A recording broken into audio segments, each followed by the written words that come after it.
Have you ever looked at your life, the life you meticulously planned and tirelessly built, and felt a chilling sense that you are an actor performing a role you never auditioned for? Have you listened to the world's definitions of success, love, and happiness and heard only a hollow echo where a resonant truth should be? This experience, disorienting and often terrifying, is not a sign that you are broken or losing your mind. It is a sign that you are waking up. This is not a mere phase or a fleeting crisis. It is a tectonic shift in consciousness, a sacred and often turbulent spiritual awakening. It is the soul's insurrection against the tyranny of the conditioned self. This journey peels away layers of illusion, dismantles your most cherished beliefs, and fundamentally transforms the very fabric of your inner world. It is a process that reorients the axis of your life, pulling it from a frantic orbit around outward achievement to a quiet, unshakable center of inner alignment. It is, in its essence, the soul's long journey home. Many wisdom traditions have mapped this sacred territory. This guide synthesizes that wisdom into a detailed 5-stage framework.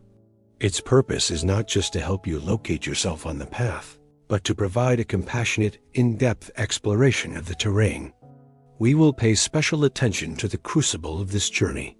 Stage 3, the profound identity death, where so many seekers get lost, overwhelmed, or turn back. Please hold this map loosely. This is not a rigid, linear ladder to be climbed, but a cyclical, spiral path you may revisit many times, each time at a deeper level. Your journey is unique. Let this guide serve not as a dogmatic prescription, but as a profound validation of your deepest experiences. It is here to turn your confusion into clarity, your fear into courage, and your sense of isolation into a deep feeling of being seen. Let us begin. Stage 1. A sleepwalker, the comfort of the known world, living in the matrix. Imagine you exist in a vast, meticulously designed room. The fluorescent lights of societal expectation buzz overhead, casting a sterile, uniform glow on everything. People rush past, their lives governed by calendars, notifications, and invisible scripts dictating what success, beauty, and a good life look like. You are one of them. This is your reality, your normal. This is the stage of the sleepwalker, where we are deeply enmeshed in the collective hypnosis of culture. We are not literally asleep. We are often highly functional, successful, and busy, actively participating in a consensus reality we never consciously chose. Our beliefs are not our own, they are inherited. Our desires are not our own, they are implanted.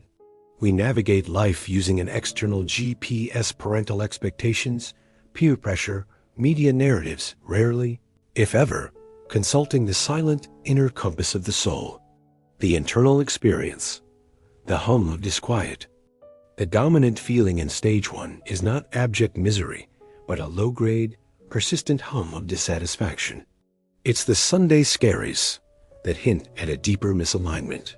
It's the feeling of being a ghost in the machine of your own life, going through the motions with a sense of detachment. It's the quiet desperation that gets drowned out by the next Netflix binge, the next purchase, the next promotion. You might feel a nagging sense of being an imposter, terrified that if you stop achieving, you will cease to exist. Joy is often confused with pleasure, and peace with the absence of problems. The external manifestations, a life by the numbers. Externally, this stage often looks like success. You might have the right job, the right relationship, the right home. Your social media feed is a curated performance of happiness. Conversations with friends circle around safe, superficial topics: work, pop culture, vacations, and other people. You may find yourself in golden handcuffs, a well-paying but soul-crushing job. Your schedule is packed because busyness is the ultimate anesthetic against the terrifying question that lurks in the silence. Is this it? The deeper purpose of this stage.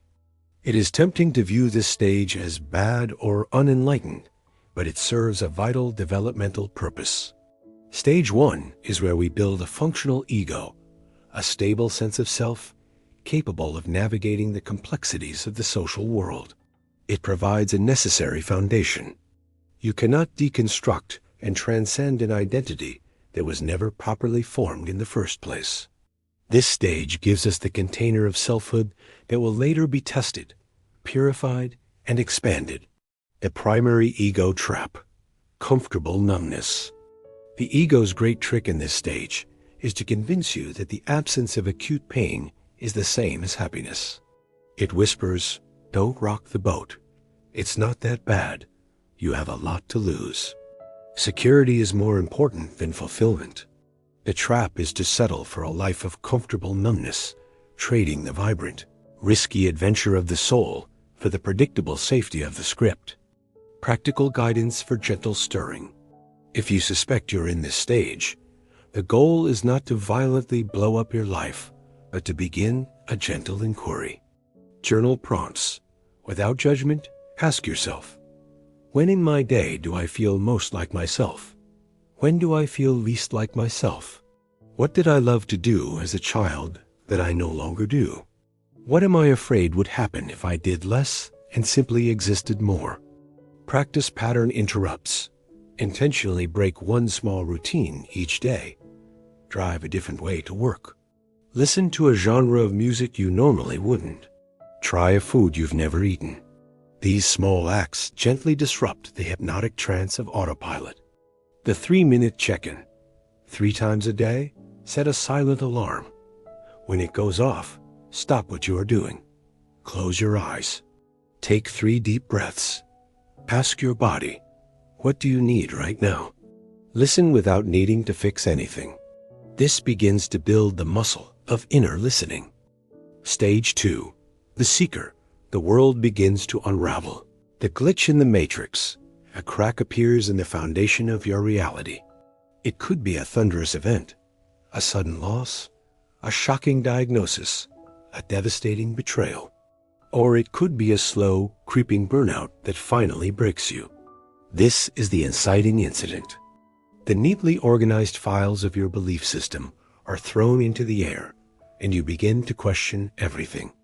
The seeker is born from this chaos, fueled by an insatiable, desperate hunger for truth. The world's pre-packaged answers are now tasteless. You are looking for something real, and the search becomes your obsession. The internal experience, exhilaration and terror. To be a seeker is to feel like you are waking up on a crashing airplane. There's a rush of adrenaline and a terrifying sense of urgency. You oscillate wildly between moments of exhilarating clarity, where you feel a profound connection to a hidden order, and moments of profound despair and loneliness, convinced you are going crazy. You feel alienated from your old life and friends, yet you haven't found your new tribe. It's an intensely volatile and often isolating period. The external manifestations, the search party. Externally, this stage looks like a radical shift in priorities. Your bookshelf changes from novels to books on philosophy, consciousness, and ancient wisdom. Your YouTube history is filled with spiritual teachers and quantum physicists. You might suddenly take up meditation, yoga, or breathwork. You pull away from old friend groups whose conversations now feel painfully trivial. You might make impulsive life changes, quitting a job or ending a relationship driven by a powerful intuitive sense that the old way is no longer viable. The deeper purpose of this stage, the core purpose of the seeker stage, is to shatter certainty. The ego builds its fortress on the bedrock of I know. The seeker's journey is designed by the soul to dismantle this fortress, brick by brick. By exploring different paths, questioning all assumptions, and experiencing phenomena like synchronicity, the ego's monopoly on reality is broken. It introduces the humbling, expansive possibility that you know far less than you thought, creating the necessary openness for a deeper truth to emerge. Key ego traps of the seeker. Spiritual bypassing. The ego cleverly learns the new language of spirituality to avoid messy human emotions. You might say, it's all an illusion, to avoid confronting your grief. Or, I'm manifesting abundance to avoid looking at your financial fears. The spiritual ego. The ego simply trades one form of superiority for another. It replaces "I have a better job than you" with "I am more conscious than you." It judges the sleepwalkers and creates a new identity around being spiritual, which is just another mask. Information addiction. The seeker can become a spiritual glutton, endlessly consuming books, workshops, and podcasts. The ego creates the illusion of progress through information gathering, but this often prevents the much harder work of embodiment and integration. It's the belief that the next piece of information will be the one that finally saves you. Practical guidance for the seeker. Find a safe container. This journey should not be undertaken in complete isolation. Seek out a qualified therapist, a trusted mentor, or a spiritual circle where you can speak your truth without judgment. Practice discernment. As you explore, learn to discern between what resonates with your deep inner knowing and what is just charismatic marketing. Your body is a great tool for this.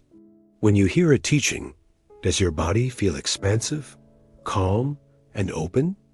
Or does it feel contracted, anxious, and tense? Titrate your exploration. When dealing with unearthed trauma or overwhelming emotions, practice titration. Touch into the difficult feeling for just a few minutes. Then intentionally bring yourself back to the present moment by feeling your feet on the floor or naming 5 objects you see. This prevents being completely flooded and re-traumatized. Stage 3. The identity death, the great emptiness. The dissolution of self. This is the crucible. It's the most profound, challenging, and misunderstood stage of the entire journey. After the frantic searching of stage 2, you don't find the answers you were looking for. Instead, you lose the one who was asking the questions. Everything you identified with the high achiever, the good person, the rebel, even the spiritual seeker, begins to dissolve.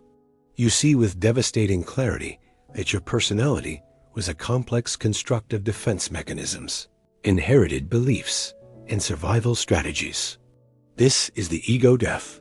It is not a metaphorical concept. It is a visceral, lived experience of disintegration. The internal experience, soul fatigue and the void. The primary internal experience is a profound, bone-deep exhaustion, a soul fatigue that no amount of sleep can cure. This is coupled with a sense of depersonalization and derealization. You are in the void, a state of "I don't know" that permeates everything. It's not the angry, questioning void of stage 2. It's an empty, silent, and terrifyingly vast void. There can be waves of bottomless grief for the life you are leaving and the person you thought you were. Yet, paradoxically, within this emptiness, you may experience moments of the strangest, most profound peace you have ever known. The external manifestations. The system shut down. Externally, this stage can look like a severe depression. You may be unable to make simple decisions. Your motivation for external goals evaporates completely. You might neglect responsibilities that once defined you. You withdraw socially, not out of anger, but because performing a self you no longer believe in is excruciatingly painful. Well-meaning friends and family will likely become very worried, saying things like, "You need to snap out of it," which only increases your sense of alienation. The deeper purpose of this stage. The purpose of the void is purification by fire. It is the soul's most radical act of grace to completely clear the slate. It is designed to burn away everything that is not the essential, authentic self. It forces the ultimate surrender. You cannot think, fight, or strategize your way out of it. You can only let go. It is only from this state of true emptiness, the fertile ground of no thing, that a new consciousness, rooted in the soul itself, can finally be born. Key ego traps of the void. Precipitated rebuilding. The ego is terrified of the emptiness and will try to short-circuit the process. It will panic and desperately grab onto the first new identity it can find: a rigid spiritual dogma, a cultish group, a new romantic partner, to prematurely fill the void and avoid the terror of non-being. Romanticizing the wound, the ego can co-opt the experience and turn it into a new dark identity. It becomes the one who is going through a profound dark night, wearing the pain like a badge of honor. This is a subtle trap that keeps you stuck in the story of the suffering, rather than moving through it. Spiritual drama. The ego can use the crisis to generate sympathy and attention, turning a sacred inner process into an external performance. It will endlessly talk about how lost it is, not as a genuine call for support, but as a way to maintain a central role. Practical guidance for surviving the void. Anchor in the physical. When your mind and identity are dissolving, your body is your anchor. Focus on simple somatic practices. Feel your feet on the ground. Take a hot bath. Eat a nourishing meal slowly and mindfully. Practice shaking or dancing to move stagnant energy. The goal is to stay grounded in the present moment through physical sensation. Connect with nature. Nature is the great harmonizer and a reflection of the void's wisdom. A tree doesn't strive. It just is. Sit with your back against a tree. Watch a river flow. Look at the stars. Nature doesn't demand you be anyone. It holds a space of pure being that is deeply regulating for a nervous system in crisis. Radical permission to do nothing. This is the most important and difficult practice. Give yourself radical, unapologetic permission to be unproductive. Your only job in the void is to surrender to it. Rest, nap, stare out the window. Release the guilt. You are not failing. You are in a sacred fallow period. The field must rest before it can grow again. Stage 4. The rebirth. The emergence of the soul self. The dawn of a new self after the profound desolation of the void. A new light begins to dawn. It's not a dramatic explosion, but a gentle, quiet, steady sunrise from within. This is the rebirth. It is the slow, patient emergence of a new sense of self, one that is not built by the ego, but arises from the soul. You begin to feel alive again, but in a way that is grounded, calm, and deeply authentic. This vitality isn't dependent on external circumstances. It's a wellspring from within. This is the stage of integration, where the transcendent insights from your journey begin to be woven into the fabric of your everyday human life. The internal experience. Quiet confidence and inner authority. The dominant internal feeling is a quiet confidence that is the opposite of the ego's loud arrogance. It's a deep okayness at your core. You begin to experience a sense of inner authority. You are no longer looking outside yourself for answers or validation. Joy returns, but it's a different kind of joy found in simple things like the taste of coffee, the warmth of the sun, a genuine conversation. You feel a profound sense of homecoming to yourself. The external manifestations, living from the inside out. Externally, this stage is marked by a palpable shift in your presence. You might speak more slowly, listen more deeply. Your personal style might change to reflect your inner reality rather than trends. You begin setting boundaries with a quiet grace and clarity, free from anger or guilt. You attract different kinds of people, those who are also on a path of authenticity. Your work may shift to align more with your values and gifts, even if it means a change in status or income. You are now living your life from the inside out. The deeper purpose of this stage. The purpose of the rebirth is integration and embodiment. It's about learning how to carry the vast, formless awareness of the soul within the finite, beautiful container of your human body and life. The challenge is no longer about escaping the world, but about fully participating in it from a new level of consciousness. The purpose is to be the sky that can lovingly hold all the weather. Key ego traps of the rebirth. The trap of arrival. The ego can latch onto this new wonderful state and declare, "I've arrived. I'm healed. I'm done." This is a dangerous trap because it closes you off to the reality that awakening is a continuous, lifelong process of deepening. It creates a new, more subtle form of spiritual pride. The reformed preacher. Filled with the excitement of newfound clarity, the ego can develop a missionary zeal. It might try to fix others, preach its truth to anyone who will listen, and become frustrated when others don't get it. This lacks the humility to honor everyone's unique path and timing. Practical guidance for integration. Practice embodied self-validation. Actively cultivate the practice of being your own source of validation. When you accomplish something or act in alignment with your values, pause. Place a hand on your heart, take a breath, and give yourself the acknowledgement you used to seek from others. Say "well done" to yourself. Values alignment check. Before making decisions, big or small, pause and ask, which choice feels more aligned with the person I am becoming? Which choice feels more expansive and true? This shifts decision-making from a pro-con list of the mind to the wisdom of the body and soul. Joyful discipline. Re-engage with creation and work, but from a new place. Practice joyful discipline. Write, paint, code, garden, or build your business not for the outcome, but for the sheer love of the process itself. Let the creative energy of the soul flow through you without attachment to results. Stage 5. The embodiment, being the change, living as the message. The ultimate purpose of awakening is not to permanently reside in a blissful, transcendent state, but to return to the marketplace, the family, the world, and be a living expression of that awakened consciousness. This is embodiment. The teachings are no longer concepts you understand. They are the very marrow of your bones. You are no longer just doing practices to find peace. You are the peace in the room. Your life itself becomes the teaching.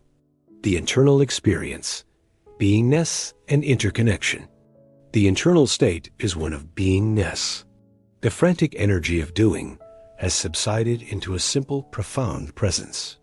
There's a deep, unshakable sense of interconnectedness with all of life. The rigid boundary between self and other becomes porous and transparent. You have a light, playful relationship with your own ego, seeing it as a helpful tool rather than a tyrannical master.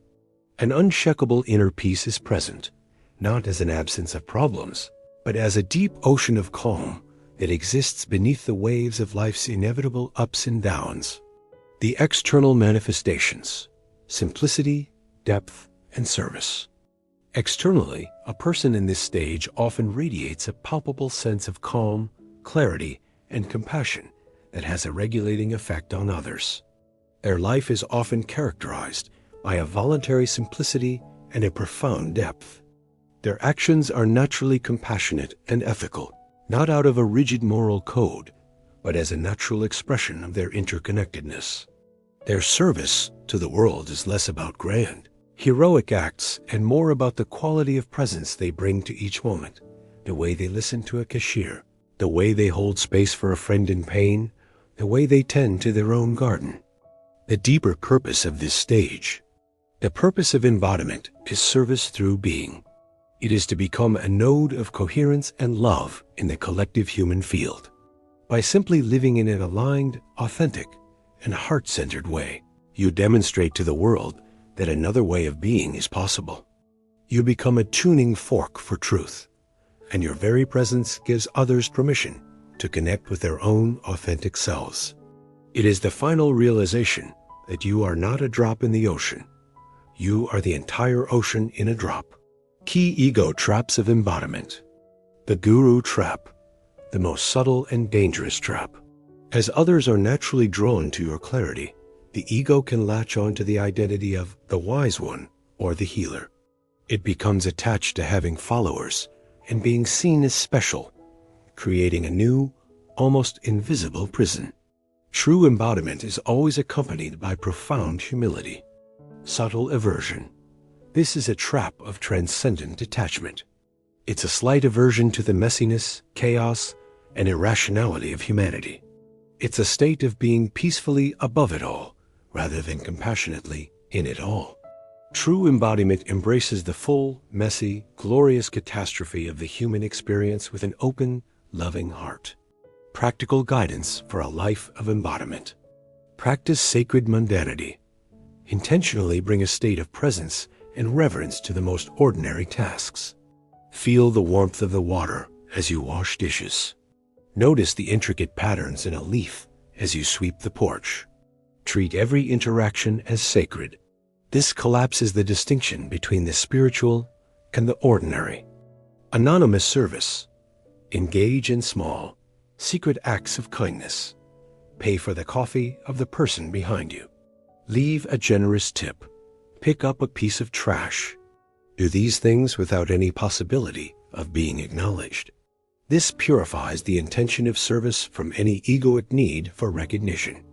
Holding paradox.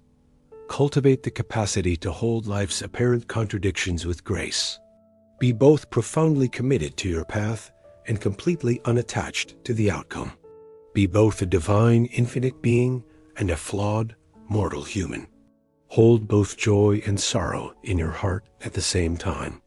This is the hallmark of non-dual consciousness. The ever-deepening spiral.